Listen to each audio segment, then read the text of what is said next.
पहले जब देवताओं और मानवों की दुनिया अलग थी, गणेश जी, जिन्हें विघ्नहर्ता और बुद्धिमत्ता के देवता के रूप में पूजा जाता था, कैलाश पर्वत पर रहते थे। उनका वाहन एक छोटा चूहा था। प्लीज हमारे चैनल को लाइक और सब्सक्राइब जरूर कर ले। एक दिन ध्यान में लीन गणेश जी को एक अद्वितीय स्वप्न दिखाई दिया। इस स्वप्न में उन्होंने एक अद्भुत नगरी देखी जो सुनहरे पर्वतों और मोतियों की झीलों से घिरी हुई थी। ये नगरी रहस्य और जादू से भरी हुई थी। स्वप्न से जागने के बाद ये अनोखी यात्रा शुरू होती है। गणेश जी ने इस अद्भुत नगरी की खोज करने का निश्चय किया और अपने प्रिय मूषक को बुलाकर अपनी योजना बताई, जो इस यात्रा के लिए उत्साहित हो गया। यात्रा से पहले गणेश जी ने भगवान शिव और माता पार्वती से आशीर्वाद लिया। आशीर्वाद पाकर वे अपनी यात्रा पर निकल पड़े। मार्ग में गणेश जी को अनेक बाधाओं और चुनौतियों का सामना करना पड़ा, लेकिन अपनी बुद्धिमत्ता से उन्होंने हर समस्या का समाधान निकाला। पहले पड़ाव में एक घने जंगल में उन्होंने एक प्राचीन महर्षि से मुलाकात की, जिन्होंने उन्हें बताया कि ये नगरी एक दिव्य स्थान है और वहाँ केवल वही पहुँच सकते हैं जो सच्चे मन से इसकी खोज करते हैं। महर्षि से मिले ज्ञान के साथ गणेश जी ने अपनी यात्रा आगे बढ़ाई। केवल एक नगरी की खोज तक सीमित नहीं थी, बल्कि ये आत्मज्ञान और ब्रह्मांड के रहस्यों को जानने का भी अवसर थी। इस कहानी से ये सीख मिलती है कि हर यात्रा का एक उद्देश्य होता है, जो हमें नए अनुभव और ज्ञान प्रदान करता है। ये सिखाती है कि जीवन में आने वाली हर चुनौती में सीखने और आगे बढ़ने का अवसर छुपा होता है। गणेश जी और उनके वाहन मूषक की यात्रा उन्हें एक घने और रहस्यमय जंगल में ले आई। ये हिस्सा बहुत ही खास था, क्योंकि ये जंगल साधारण नहीं था। इसके हर कोने में जादू और रहस्य छिपे थे। जैसे ही वे जंगल में प्रवेश करते हैं, उन्हें महसूस होता है कि यहाँ की वायु में एक विशेष प्रकार की सुगंध है, जो मन को शांति और सुकून प्रदान करती है। जंगल के विशाल वृक्षों की शाखाएं मानो आकाश को छू रही थीं और उनकी छाया में अनेक अद्भुत जीव जंतु विचर रहे थे। गणेश जी ने देखा कि कुछ पक्षी मधुर संगीत में लीन हैं, मानो वे उनका स्वागत कर रहे हों। इन पक्षियों का संगीत कानों को सुकून देने वाला था और गणेश जी को इस जंगल की गहराई में खींच रहा था। जब गणेश जी को एक प्राचीन महर्षि का आश्रम दिखाई दिया, महर्षि ध्यान में लीन थे और उनके चारों ओर ऊर्जा का एक अदृश्य आवरण प्रतीत हो रहा था। गणेश जी ने महर्षि के पास जाकर उन्हें प्रणाम किया। महर्षि ने अपनी आंखें खोली और मुस्कुराते हुए गणेश जी का स्वागत किया। महर्षि ने बताया कि यह जंगल केवल एक प्राकृतिक स्थान नहीं है, बल्कि ये एक आध्यात्मिक स्थल है, जहां आत्मा को शांति और ज्ञान की प्राप्ति होती है। महर्षि ने गणेश जी को यह भी बताया कि इस जंगल में एक विशेष मार्ग है, जो उस अद्भुत नगरी की ओर ले जाता है, जिसका स्वप्न गणेश जी ने देखा था। लेकिन इस मार्ग पर चलने के लिए धैर्य, निष्ठा और सच्चे मन की आवश्यकता है। गणेश जी ने महर्षि के ज्ञान और निर्देशों को ध्यानपूर्वक सुना और उनसे आशीर्वाद प्राप्त किया।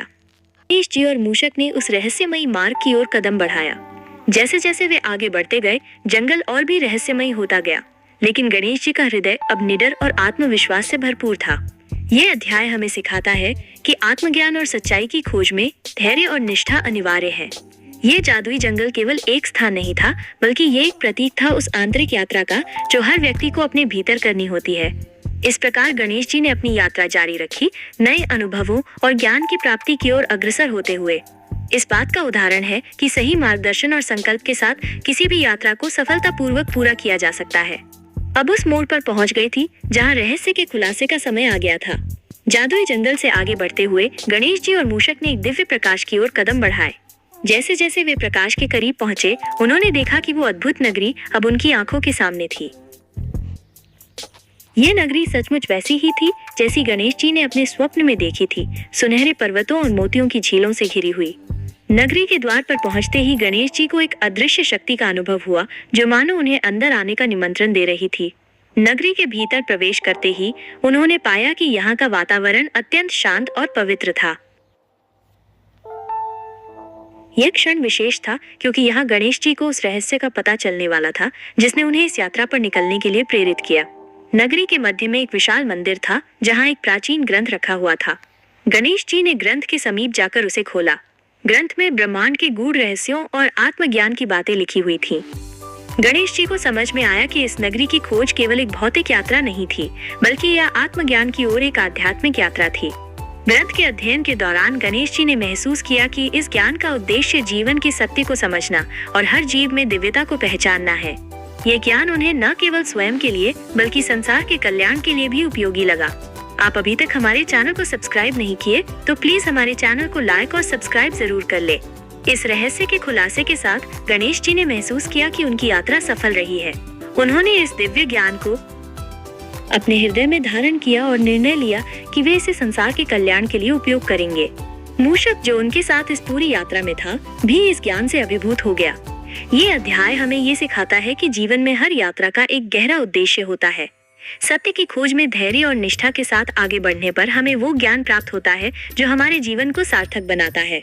गणेश जी ने अपनी यात्रा के अनुभवों और ज्ञान को आत्मसात कर वापस कैलाश पर्वत की ओर प्रस्थान किया, ताकि वे इस दिव्य संदेश को सब में बांट सके। अब वो समय आया जब गणेश जी को अपनी बुद्धिमत्ता और साहस का परीक्षण करना था। दिव्य नगरी से आत्मज्ञान प्राप्त करने के बाद गणेश जी और मूषक ने कैलाश पर्वत लौटने का निर्णय लिया, लेकिन उनकी यात्रा इतनी सरल नहीं होने वाली थी। रास्ते में उन्हें कई चुनौतियों का सामना करना पड़ा। जैसे ही वे जंगल से बाहर निकले, उन्हें एक विशाल राक्षस का सामना करना पड़ा जो उस क्षेत्र का रक्षक था। राक्षस ने गणेश जी को आगे बढ़ने से रोकने का प्रयास किया। वो राक्षस अपनी शक्ति और कद में अत्यधिक विशाल था, लेकिन गणेश जी ने धैर्य नहीं खोया। उन्होंने अपनी बुद्धिमत्ता से राक्षस से वार्तालाप किया और उसे समझाया कि उनकी यात्रा का उद्देश्य किसी को हानि पहुंचाना नहीं है, बल्कि ये ज्ञान और सत्य की खोज है। ये मोड़ महत्वपूर्ण था क्योंकि गणेश जी ने राक्षस को अपनी अच्छाई और सत्य के प्रति समर्पण से प्रभावित कर दिया। राक्षस ने अंततः गणेश जी की बातें समझी और उन्हें आगे बढ़ने की अनुमति दे दी। इस प्रकार गणेश जी ने बिना किसी संघर्ष के इस चुनौती को पार कर लिया।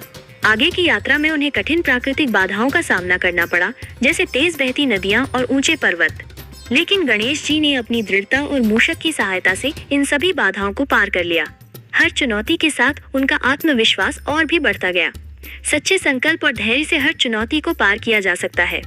गणेश जी की विजय केवल बाहरी बाधाओं पर नहीं थी, बल्कि यहाँ आत्मिक विजय भी थी, जिसने उन्हें और भी मजबूत और ज्ञानी बना दिया। अंततः गणेश जी और मूषक कैलाश पर्वत पर सुरक्षित लौट आए। उनकी इस यात्रा ने उन्हें अद्वितीय अनुभव और ज्ञान से समृद्ध किया।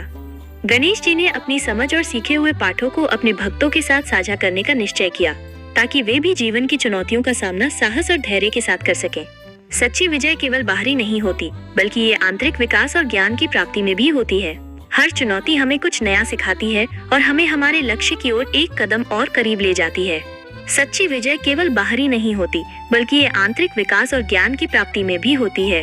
हर चुनौती हमें कुछ नया सिखाती है और हमें हमारे लक्ष्य की ओर एक कदम और करीब ले जाती है।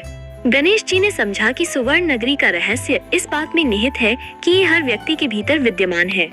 ये नगरी उस आत्मिक अवस्था का प्रतीक है जहाँ व्यक्ति ज्ञान, शांति और संतोष प्राप्त करता है। गणेश जी ने को समझकर अपने भक्तों के साथ साझा करने का निर्णय लिया। उन्होंने बताया कि सुवर्ण नगरी की खोज बाहरी रूप में नहीं, बल्कि आत्मा के भीतर की जाती है। इस नगरी का रहस्य ये है कि जब हम अपने भीतर के विकारों और अज्ञानता को दूर कर देते हैं, तब हम इस दिव्य अवस्था को प्राप्त कर सकते हैं।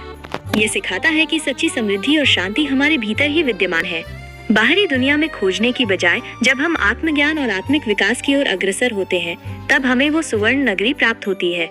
गणेश जी के इस संदेश ने उनके भक्तों को आत्मचिंतन और आंतरिक विकास की प्रेरणा दी। ये अंतिम अध्याय एक गहन संदेश के साथ समाप्त होता है। ये हमें जीवन के वास्तविक उद्देश्य और आत्मिक समृद्धि की ओर मार्गदर्शन करता है। गणेश जी की ये यात्रा केवल एक कहानी नहीं, बल्कि एक जीवन का पाठ है। जब हम अपने भीतर की दुनिया का अन्वेषण करते हैं, तो हमें वो शांति और संतोष मिलता है जो बाहरी दुनिया में दुर्लभ है।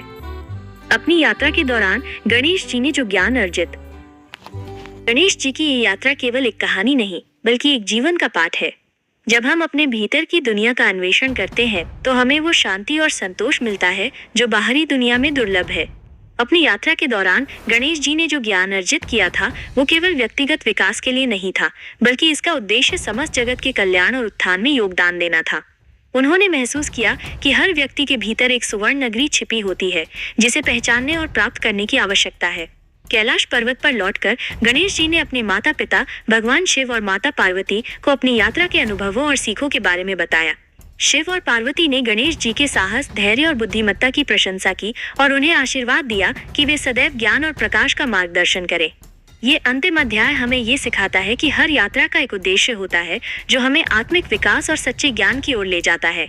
गणेश जी ने अपने कि बाहरी दुनिया में खोजने की बजाय जब हम आत्मज्ञान और आंतरिक शांति की ओर अग्रसर होते हैं, तब हमें वास्तविक समृद्धि और संतोष प्राप्त होता है। इस प्रकार गणेश जी की ये यात्रा केवल एक भौतिक सफर नहीं थी, बल्कि आत्मिक और आध्यात्मिक विकास की एक प्रेरणादायक कहानी थी। उन्होंने अपने भक्तों को ये संदेश दिया कि जीवन की हर यात्रा, चाहे वो कितनी भी कठिन क्यों ना हो, हमें कुछ नया सिखाती है और हमारे भीतर की दिव्यता को पहचानने में मदद करती है। ये कहानी पसंद आई हो तो प्लीज हमारे चैनल को लाइक और सब्सक्राइब और शेयर जरूर कर ले। जय श्री राम जरूर लिखे।